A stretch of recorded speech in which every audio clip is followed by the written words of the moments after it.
I'm very happy to welcome you to this ESID Journal Club. It's great that some of you made some time to attend this ESID Journal Club, although summer holidays are approaching and the weather outside is pretty sunny for most of us. So this ESID Journal Club is a special one because it's actually the first one who is not only available for junior ESID members, but is also available for a broader public of immunodeficiency enthusiasts.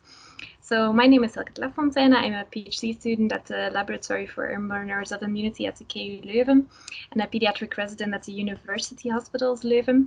And it's my great pleasure to introduce you to my friend and colleague Julika Neumann. And Julika is doing her PhD at the laboratory of Professor Dr. Stéphanie Humblet-Baron, and her research work is focusing on the identification and functional validation of novel variants in the inburners of immunity.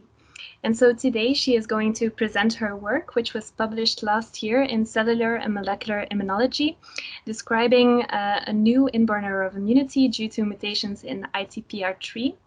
And besides the amazing research work she is going to present to us, this work also illustrates once again the importance of collaboration and of never giving up. So if you have any comments or questions, please do not hesitate to put them in the chat box. And without further ado, Julika, the floor is yours. Thank you very much, Selket, for this super nice introduction. And also thank you to ESID and especially the ESID Juniors Working Party for actually giving me the opportunity to present our work. So as Selket already said, I'm doing my PhD in the lab of Stéphanie Humblet-Baron here in Leuven in Belgium. And today I'm going to talk about a new gene that is causing calcium signaling defects and thereby inborn errors of immunity. You may have heard of STIM and ORAI already that do this, but I will talk about a new gene, ITPR3. So as Selket also already said, I really want to tell you the story of the project, so how this developed. And I think the first thing I want you to take away from this is that sometimes it really takes a very, very long time. So our index patient, as you can see from the number here, is actually a patient that was first enrolled by Isabel Mates here in Leuven in the research genetics pipeline. It was the first patient that was enrolled in 2011. And in the beginning, no one knew what is going on with this patient. And it actually took us more than 10 years to really find out what is going on there and publish about this. So really, sometimes it just takes a very long time, but don't give up on your patients. So let's start with the index case. So the first patient, he was a male that was born to non-consanguineous parents. There was no abnormalities during pregnancy or during birth. There was also no family history recorded. The first time the patient was hospitalized was actually at the age of 3 months when he was admitted because of a bronchitis with a bacterial superinfection. He recovered from that and was discharged, but he continued to really have recurrent respiratory tract infections that also required antibiotics. And then at the age of 5 months, he was hospitalized again because he also had a failure to thrive. At the age of 7 months, he was then diagnosed with a B-T-NK plus lymphopenia with hypergammaglobulinemia. But actually, some further tests of the T cells showed that he had a normal B-beta repertoire, and also his in vitro proliferative responses to mitogens were normal. So there weren't really any weird things going on. However, he still continued to have recurrent infections, and he also had a severe developmental delay. So a few additional tests were done. However, they also didn't show anything strange because the expression of the common gamma chain was totally normal. The VDJ recombination was totally normal. The DHR oxidation was normal, ruling out CDG. CD40 ligand expression was normal, ruling out hyper-IgM syndrome. And there were also no variants detected in any known genes that could have caused the phenotype that we observed in this patient. Of note is that he also had a few non-immunological manifestations. So, for example, he had thin and brittle hair. He had a delayed tooth eruption. He also had hypotonia, no hypotonia, but low muscle mass. And he had hepatosplenomegaly. He also had a negative sweat test. So a sweat test and hypotonia are usually, for example, seen in patients with STIM or ORAI deficiency. But also in those two genes, there were no variants found. Then at 2.5 years of age, the patient was diagnosed with combined immunodeficiency and started subcutaneous immunoglobulin replacement therapy. But he still continued to get worse. So his CT of the thorax deteriorated, and he was just overall also not really getting any better, rather worse. So at the age of 6 years, he received an allogeneic hematopoietic stem cell transplantation with full donor chimerism, no signs of GVHD. And the only thing that was of note is that around a year after the transplant, he developed several EBV-induced leiomyomas, but they then also resolved with immune reconstitution. So this whole presentation was very suspicious of actually a monogenic cause of disease. So of course he was enrolled by Isabel mates for trio whole exome sequencing, so sequencing of the patient plus the two parents.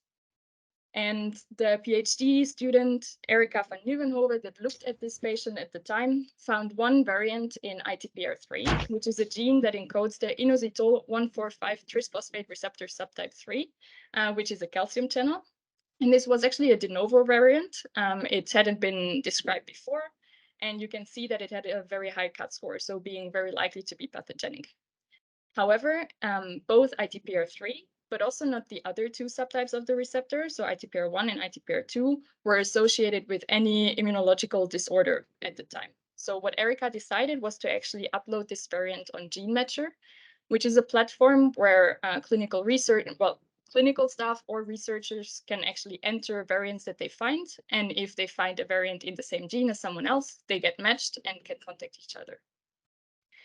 However, we had to wait a little bit because we didn't find any match. But then it became very interesting again, because a little bit later, the patient was diagnosed with two additional things. So first, at the age of 10, he actually had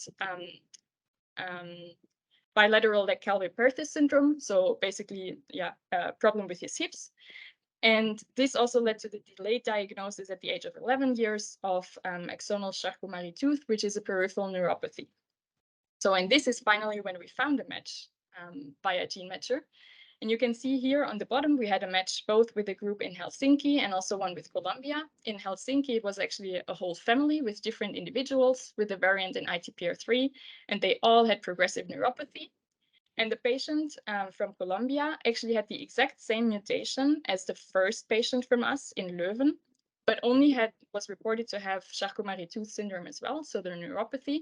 But there was no data on the immunology of this patient, and it was an Ashkenazi Jewish family, so they also weren't, unfortunately, very eager to investigate this any further. So because we found those extra patients, and now also the neuropathy kind of seemed to fit with the first patient that we identified, we decided to pursue this further and actually came across a second patient that was seen here in Leuven by Rick Schrijvers, and this one is actually an adult patient.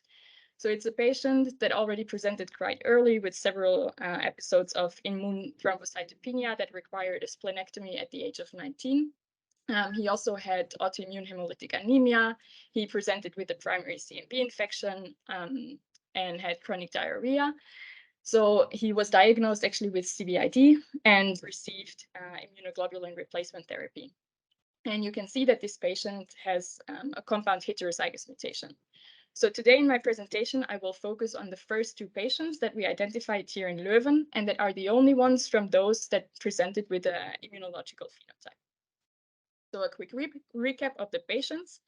Also, because in the patient one, when we had a second look, we identified one variant that we also identified in the patient that was both times inherited from the father, that you can see here has actually a quite high allelic frequency. So about 6% of the general population express this variant. So sometimes this might actually be filtered out if we set the threshold too low. But when we had a look again at this patient, we found that actually also the patient one was compound heterozygous. So he had a de novo mutation that was private at the time, plus this mutation shared by the patient. And the patient two then also inherited one variant from the mother. And you can see in this plot that all of the three mutations have a high CAT score, which means that it's likely that those variants are pathogenic. So now what is the IP3 receptor actually doing? Because that's, of course, very important to know so that we can further investigate it and see if it actually makes sense. So the IP3 receptor is what you can see here in the middle in orange. It's what I quickly mentioned, a calcium channel, and it actually forms homo or heterotetramers. So it's 4 subunits, and they can be of the types 1, 2, and 3. So the ones that I mentioned before. they can all be in the same channel. So what usually happens in B and T cells when they get activated is that you have engagement of the T cell receptor or the B cell receptor, which leads to the activation of the phospholipase C gamma that cleaves PIP2 into the second messengers deacylglycerol and IP3. And then the name, of course, already gives it away. So IP3 binds to the IP3 receptor, which is opening the calcium channel. And because the calcium concentration inside of the ER is usually a lot higher than in the cytosol, opening of those channels leads to an efflux of calcium into the cytosol. And this emptying then of the calcium stores inside of the ER is sensed by STIM, which leads to a conformational change that allows it to bind to ORAI, which is a calcium release activated channel in the cell membranes. And when this channel opens, it also allows calcium from the extracellular space to enter into the cytosol and into the cell, which leads to a very high increase of cytosolic calcium concentrations. And this high calcium then influences the further downstream pathways. So the most known one is the dephosphorylation of NFET, which allows its translocation into the nucleus, where it acts as a transcription factor. But calcium, for example, also positively regulates the racemap kinase pathway, leading to phosphorylation of ERK, and also its translocation to the nucleus.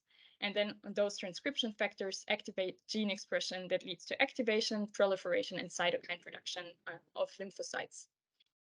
And as you can see here, STIM and ORAI, they have already been described in combined immunodeficiency cases. So for us, it was very tempting to assume that, of course, if we would have a deficiency in the IP3 receptor or in one of the subtypes, this could lead to a similar phenotype. Another reason why we investigated those mutations is actually that all three of them were located in very important domains for the channel. So you can see that the IP3 receptor is a very big protein. It has 2,600 amino acids, and it has a very huge regulatory domain that is in the cytosol. So this already indicates that it's regulated by a lot of different proteins.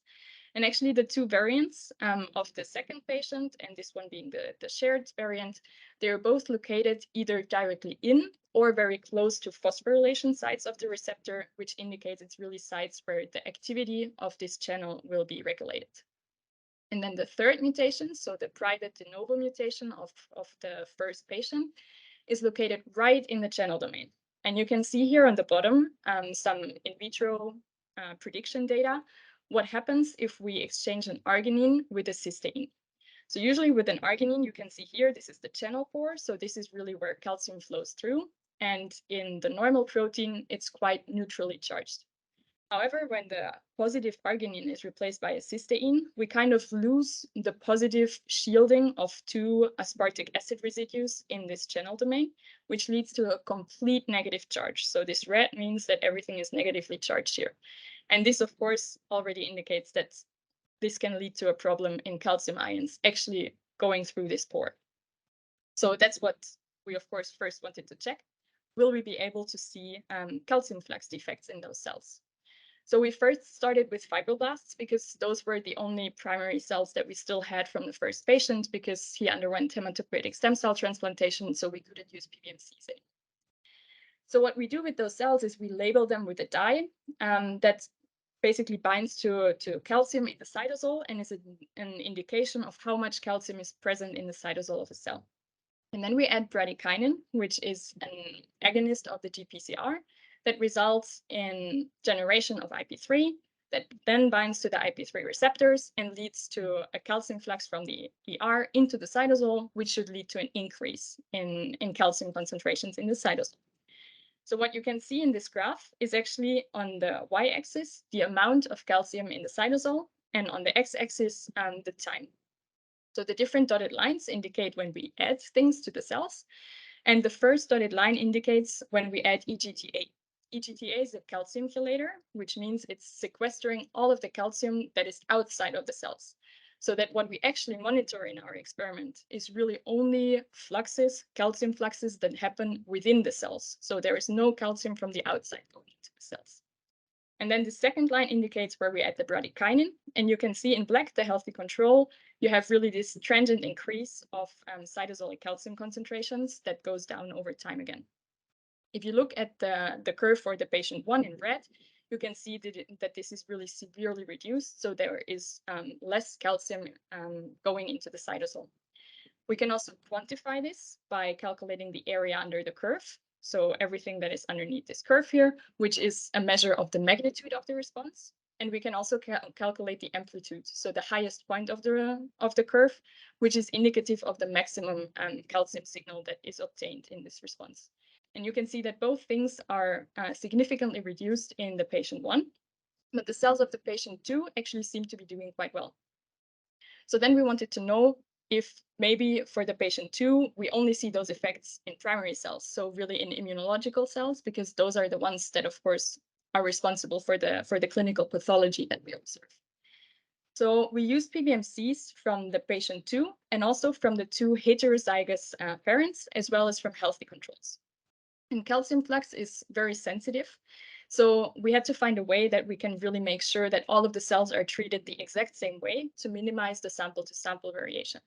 So what we did here, because we did this experiment by flow cytometry, we first labeled the cells with different antibodies recognizing CD4 and coupled to different fluorochromes, so different colors.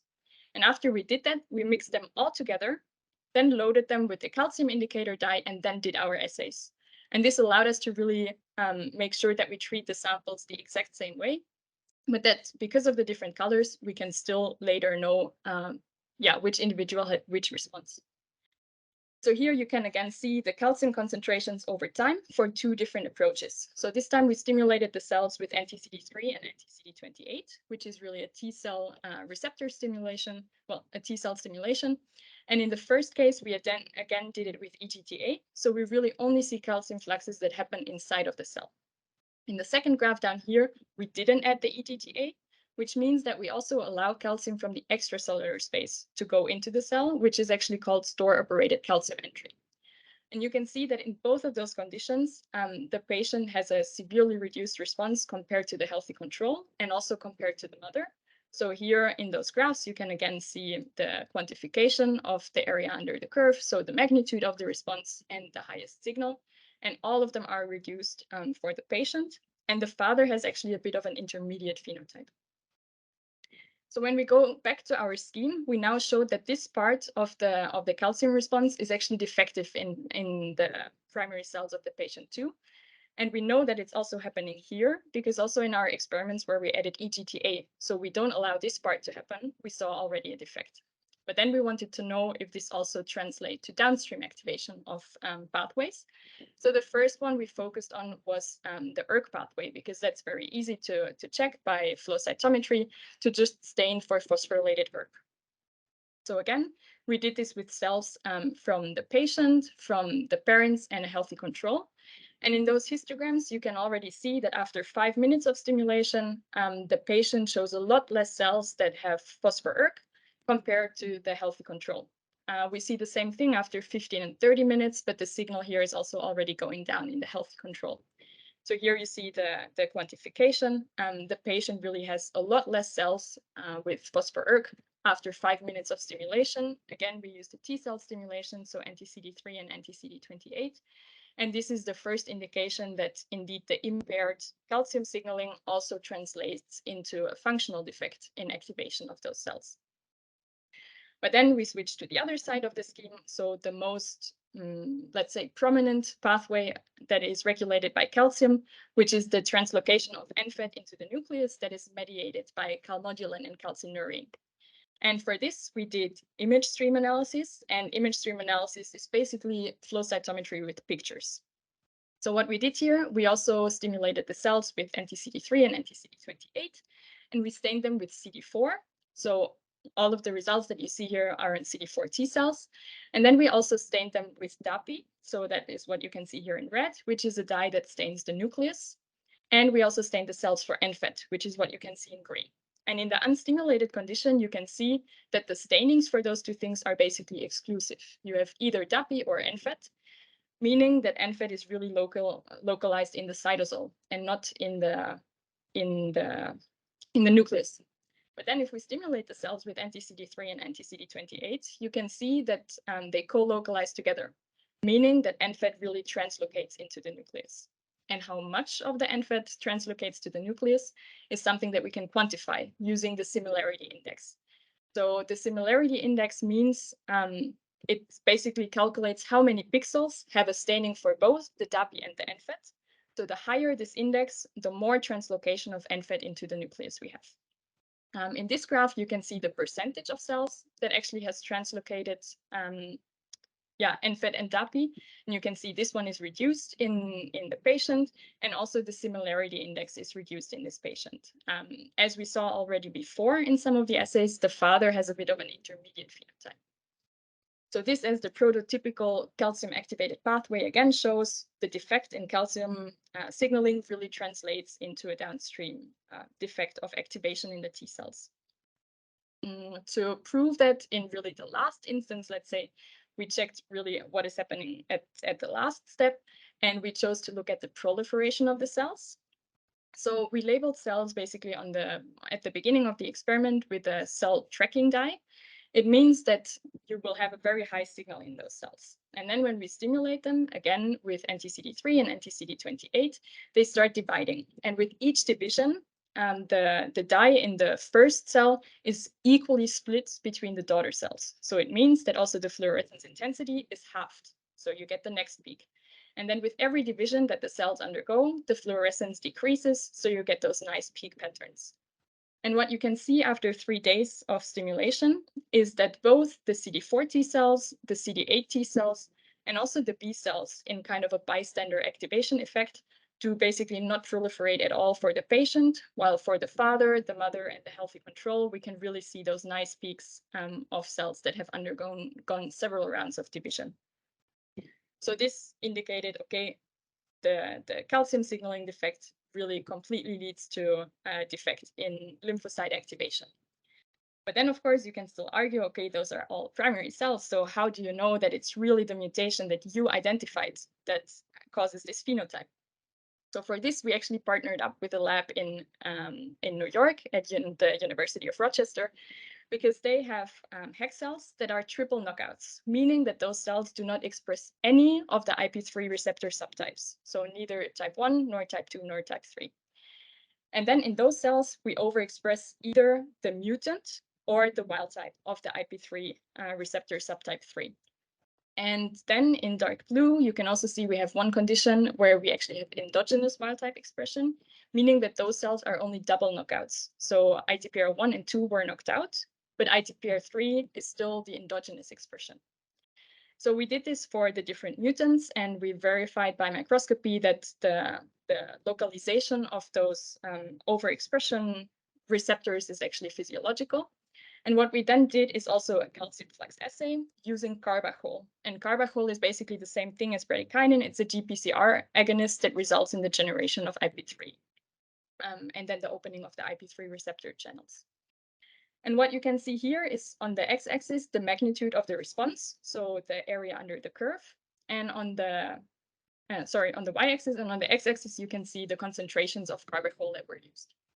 And when we then compare the different signaling magnitudes, you can see that for the F1628L mutation, which was the private mutation inherited in patient 2, with increasing amounts of protein, so going from yellow to orange to red, we do have an increase in the signaling magnitude. However, even with a very high overexpression, so a 60-fold overexpression of the protein, we still don't reach the signaling capacity of either the wild type overexpression or even the wild type endogenous that is really set to 1 here in the amount of protein. When we look at the R1850Q mutation, which is the one that is shared by patient 1 and 2, we see a little bit of a different picture. So you can see in orange when the protein expression of the mutant is the same as the endogenous wild type expression, we don't have any signaling.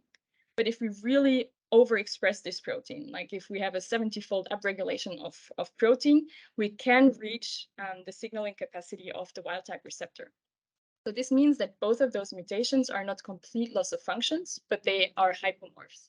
So they retain some amount of function. The picture was very different when we looked at the R2524C mutation, so the private de novo mutation in the first patient, because here, even the dark red, so a very high overexpression of the protein, did not restore the signaling at all. So this is really a complete loss of function mutation, which is kind of in line with what we saw in the clinical phenotype, because the patient with this mutation was really the one that had the severest phenotype.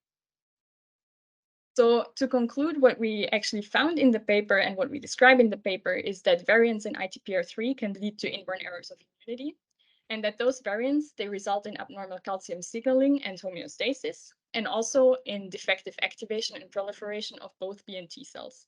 Today, I only showed you the results of the T cells, but we also did some assays in B cells. The defect is a little bit more subtle, but we still also saw that the different parts of the activation cascade are defective in those B cells. But of course, this is the first time that variants in ITPR3 have been described in inborn errors of immunity. So there are still a lot of open questions that will have to be addressed in the future. The first and most obvious one is, of course, the mode of inheritance. So from the patients that have been described so far, it seems like the neuropathy phenotype is inherited in an autosomal dominant way, whereas the immune phenotype is inherited in an autosomal recessive way, because both of the patients that we describe have compound heterozygous mutations. And for example, the parents of patient 2 that have heterozygous mutations are completely clinically normal. So they show some defects in vitro assays, but they don't have any clinical phenotype. However, we have to be a bit careful and still see what is coming up, because actually only a few weeks ago at the CEST meeting in the US, a group from Texas presented an abstract where they described 2 more heterozygous patients with the R2524C mutation, so the mutation that we also had in the patient 1. And they basically have a phenocopy of our first patient. So we will still have to see what is happening here. Of course, we will see some kind of variation because it's going to depend on the functional impact of the mutation, whether it's going to be autosomal dominant or recessive. Then, of course, we will also have to wait for more patients to come up to actually see if it will be possible to have a genotype-phenotype correlation and to make predictions about that. And it will also be interesting to look at the relevance of those mutations in other immunological, but also non-immunological cell types. And then one final thing, so IP3 receptors, they are also very important in regulating mitochondrial calcium signaling. And mitochondrial calcium signaling is important for both energy production, but also for cell death. And for now, we haven't investigated this path at all. And of course, it's also very likely that if we have a defect in signaling, it may also have an impact then on the mitochondrial calcium signaling. And then in my last slide, I still want to focus on a few take-home messages that I hope you can take away with you. So the first one that I already mentioned, I think it's very important to collaborate. And GeneMatcher, I think, is a very nice platform to do that. And to be honest, if Erica wouldn't have entered this variant on GeneMatcher, I don't know if we would have ever found out what is actually going wrong with those patients. So I think it's very nice to reach out and really collaborate. Then also be mindful about allelic frequency cutoffs, especially when you work in a research setting, because of course we like to set those hard cutoffs, but it doesn't mean that especially disease modifying variants might not actually be more frequent in the general public than we think and use as the cutoffs actually to filter. And then the last thing is that if you have patients with combined immunodeficiency, and maybe you already even know that they have a defect in calcium signaling, don't only look at STIM and ORAI, because now I hope I convinced you that you should, for example, also look at variants in ITPR3. And actually in 2021, there was another patient described with a mutation in a regulator of the calcium release activated channel, so the CRAC-R2A. And they also present actually with similar phenotypes. So here in this table, I just tried to give you a bit of an overview what was described, because while there is a lot of overlap between all of them, there are also some differences. So for example, anhydrosis is a quite common feature in STIM and ORAI deficiency, but we didn't see that in any of the 2 patients. Of course, it's only 2, so we will have to see if this holds true. And then also STIM and ORAI deficient patients usually have hypotonia, which we didn't see especially in our index case, but we did see the Charcot-Marie-Tooth phenotype, which seems to be specific for the ITPR3. What was also notable is that actually this patient with the CRAC-R2A compound heterozygous mutation didn't really have any extra immunological manifestations. But yeah, of course, there will be more patients described, hopefully, so that we can a bit better distinguish all of those phenotypes.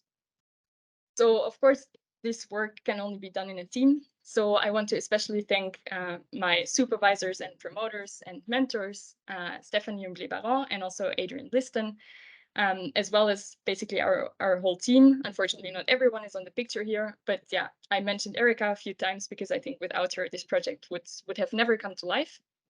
And of course, the same holds true for Isabel Mates and Rick Schrijvers, because they actually identified those patients and then worked together with us to really figure out what is going wrong. Why do they have the clinical phenotype that they do have? And then I also want to point out a few labs that really helped me, especially navigate the field of calcium fluxes, which is the lab of Professor Bulting here in Leuven, Irina Seresheva, who did the in vitro predictions of what is happening with the mutations, what kind of impact does it have on protein folding and so on, and then the lab of David Ewell, who performed the experiments in the HEC knockout cells. And then, of course, ultimately, I also want to thank all of the patients and clinical staff, because also without them, none of those projects would be happening. And finally, I want to thank you for your attention. And if you have any questions, don't hesitate to ask.